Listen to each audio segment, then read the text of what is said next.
অমিত ভাই, আমি 3 বলে 3টে ছক্কা মারতে পারি, তাই বাজি ধরো। পৃথিবীর বাঘা বাঘা ব্যাটসম্যান যা পারেনি, এই রনি আজ সেই অসম্ভবকে সম্ভব করবে।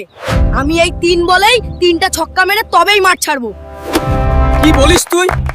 আরে বস্তির ছেলে বস্তিতে থাক, এটা ক্রিকেট মাঠ, কোনো সিনেমার শুটিং না। শোন, তুই যদি সত্যি এই মিরাকল ঘটাতে পারিস তবে ট্রফির টাকা তো পাবি, সাথে কথা দিলাম সারা জীবন তোর সামনে আমি মাথা নিচু করে থাকবো। যা, দেখা তোর হিম্মত। ঠিক আছে, এতক্ষণ তোমরা খেলেছো, এবার আমার খেলা দেখো। তোমরা যা পারোনি আমি তা করে দেখাবোই।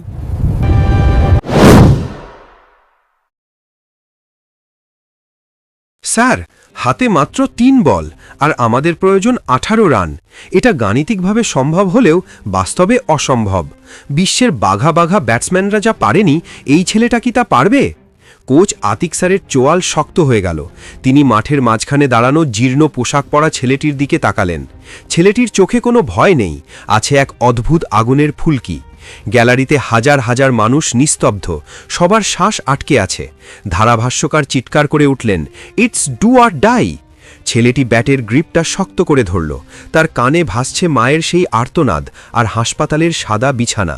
সে জানে এই 18 রান শুধু রান নয়, এটা তার মায়ের জীবন, তার অস্তিত্বের লড়াই।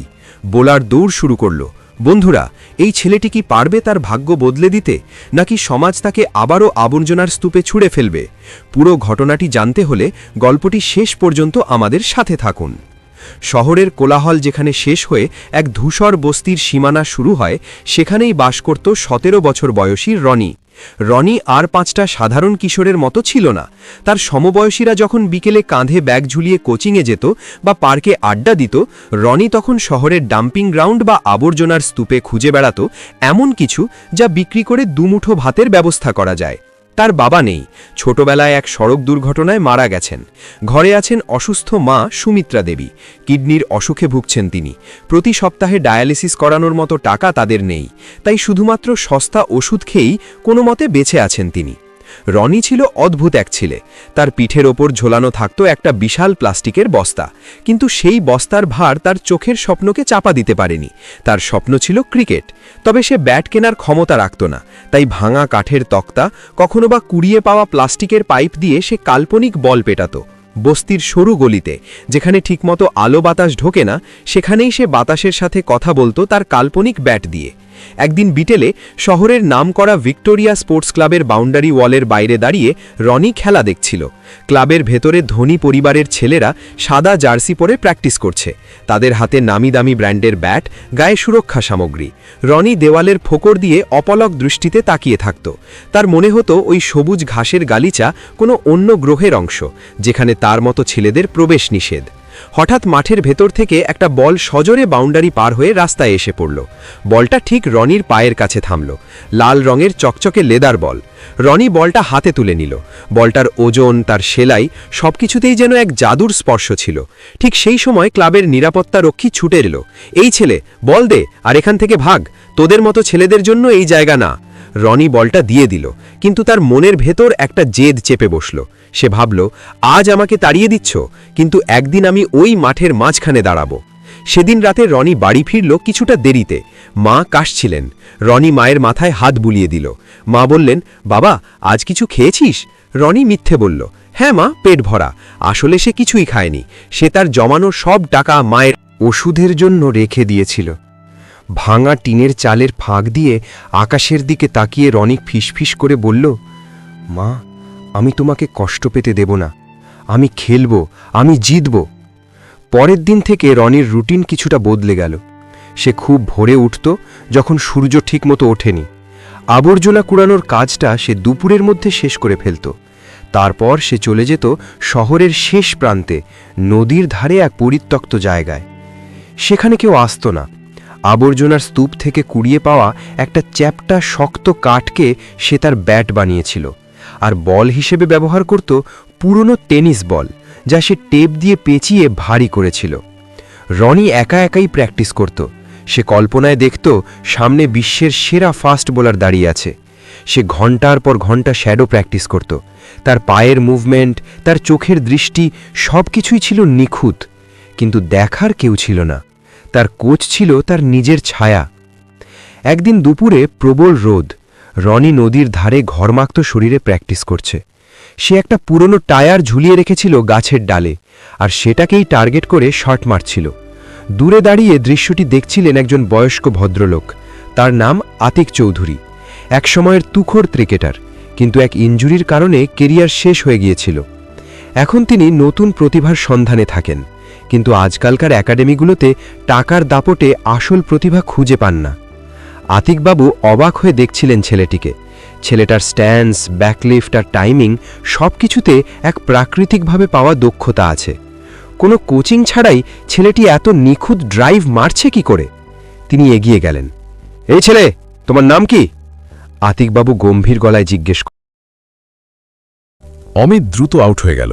একে একে উইকেট পড়তে থাকল। রনি 5 নম্বরে ব্যাট করতে নামল। তখন দলের স্কোর 4 উইকেটে 60। জেতার জন্য এখনও অনেক রান দরকার।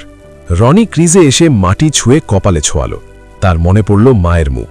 সে শুরু করল তার জীবনের সেরা ইনিংস। প্রতিটা বল সে দেখে শুনে মারছিল। তার শটগুলো ছিল বুলেটের মতো। গ্যালারির দর্শকরা রনি রনি বলে চিৎকার করতে শুরু করল। কিন্তু কিংস 11-এর বোলাররা রনিকে টার্গেট করল। বাউন্সার, ইয়র্কার, এমনকি স্লেজিং সবই চলতে থাকল।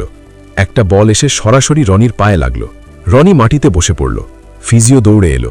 তোমার পায়ে হয়তো ব্যথা পেয়েছ, তোমাকে মাঠ ছাড়তে হবে, ফিজিও বললেন। আতিক স্যার বাউন্ডারি লাইন থেকে ইশারা করলেন চলে আসার জন্য।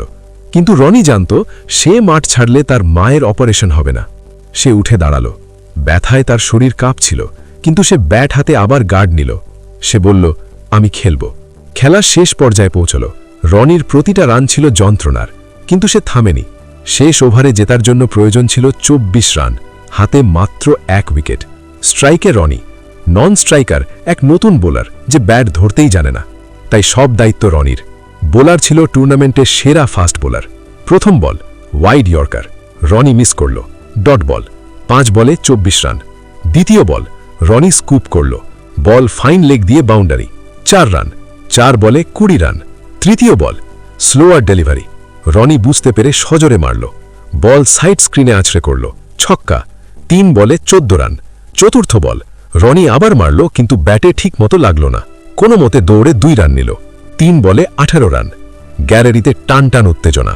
সমীকরণ দাঁড়ালো 3 বলে 18 রান, অর্থাৎ 3টেই ছক্কা মারতে হবে। এটা প্রায় অসম্ভব। এবং ফিল্ডাররা হাসছে, তারা ভাবছে ম্যাচ পকেটে। পঞ্চম বল বোলার ইয়র্কার দেওয়ার চেষ্টা করল, কিন্তু হাত ফসকে ফুলটস হয়ে গেল। রনি সুযোগটা কাজে লাগালো, গায়ের সমস্ত জোর দিয়ে ব্যাট চালালো, বল আকাশে উঠল এবং লং অনের উপর দিয়ে গ্যালারিতে ছক্কা। এখন 1 বলে 6 রান, ডু অর ডাই। স্টেডিয়ামে পিনপতন, নিস্তব্ধতা। ধারাভাষ্যকার চিৎকার করছেন, শেষ বল, রনি কি পারবে ইতিহাস গড়তে? বোলার ঘামছে।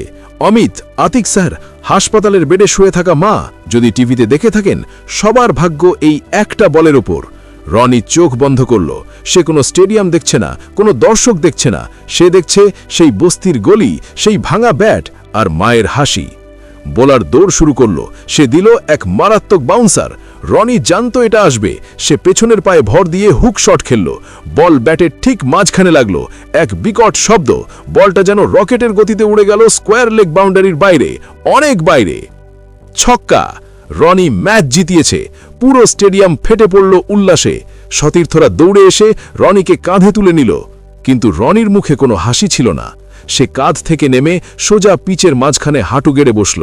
2 চোখ দিয়ে অঝরে জল পড়ছে। সে আকাশের দিকে তাকিয়ে চিৎকার করে বলল, মা, আমি পেরেছি মা। পুরস্কার বিতরণী মঞ্চে যখন রনির হাতে ম্যান অব দ্য সিরিজের চেক এবং ট্রফি তুলে দেওয়া হলো, সঞ্চালক জিজ্ঞেস করলেন, রনি, এই অবিশ্বাস্য জয়ের পেছনের শক্তি কি? রনি মাইক্রোফোন হাতে নিয়ে কাঁপা গলায় বলল, সবাই টাকার জন্য বা খ্যাতির জন্য খেলেছি। আমি আজ খেলেছি আমার মায়ের নিঃশ্বাসের জন্য। এই জয় আমার মায়ের। সেখানে উপস্থিত সবার চোখ ভিজে গেল। এমনকি অমিত এসে রনিকে জড়িয়ে ধরে বলল, আমাকে ক্ষমা করে দিস ভাই, তুই আসল চ্যাম্পিয়ন। পরের দিন সকালে হাসপাতালের করিডোর, রনি ডাক্তারের হাতে চেকটা তুলে দিল। সুমিত্রা দেবীর অপারেশন সফল হল। কয়েক মাস পরের কথা, বস্তির সেই জরাজীর্ণ ঘরটা এখন আর নেই। সেখানে ইটের গাঁথনি উঠছে।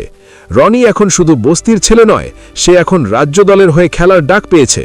তবে সে তার শিকড় ভোলেনি। প্রতিদিন সকালে সে তার পুরনো বস্তিতে যায় এবং সেখানকার ছোট ছোট বাচ্চাদের ক্রিকেট শেখায়। তার হাতে সেই পুরনো টেপ প্যাঁচানো টেনিস বল। বাচ্চারা তাকে জিজ্ঞেস করে, দাদা, আমরাও কি বড় হতে পারবো? রনি হাসে। সে বলে, যদি আমি পারি তবে তোরাও পারবি। শুধু মনে রাখবি, পকেটে টাকা না থাকলেও চলবে, কিন্তু বুকে স্বপ্ন আর সাহস থাকা চাই। বন্ধুরা, রনির এই গল্প আমাদের শেখায় যে পরিস্থিতি যতই কঠিন হোক, হাল ছাড়তে নেই। দারিদ্র মানুষের শরীরকে দুর্বল করতে পারে, কিন্তু তার ইচ্ছা শক্তিকে নয়। নিজের ওপর বিশ্বাস রাখলে আর লক্ষ্য স্থির থাকলে ভাঙা ব্যাট দিয়েও বিশ্ব জয় করা সম্ভব। গল্পটি যদি আপনাদের হৃদয়ে স্পর্শ করে থাকে তবে ভিডিওটিতে একটি লাইক দিন এবং আমাদের চ্যানেলটি সাবস্ক্রাইব করে